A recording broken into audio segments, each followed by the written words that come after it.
In today's video, I'm going to teach you how to attach an image in AutoCAD. By the end, you'll know exactly how to bring a reference photo, a logo, or any raster image into your drawing so you can align it precisely and keep your project organized. Let's start right in the command line. Click into the command bar at the bottom of your screen and type image attach, then press enter. Commands in AutoCAD aren't case sensitive, so don't worry about capitalization. This command opens the attach image dialog, which is the dedicated window for bringing raster files into your drawing as external references. When the dialog appears, browse to the folder where your image is stored. AutoCAD supports common formats like JPG, PNG, and BMP.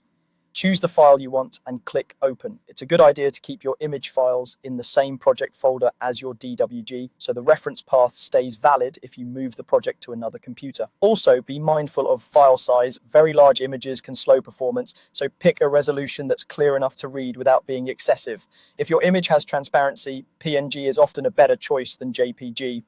After you click Open, AutoCAD prompts you for an insertion point. Think of the insertion point as the anchor or base point where the image will be pinned to your drawing. You have two straightforward ways to place it. First, you can simply click in the drawing area to set the base point visually.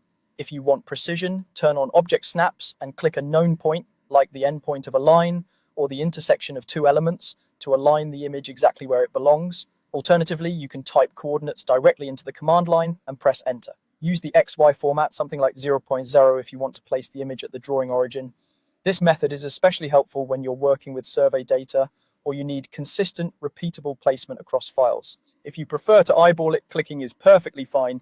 If you need accuracy, coordinates are your best friend. That's it.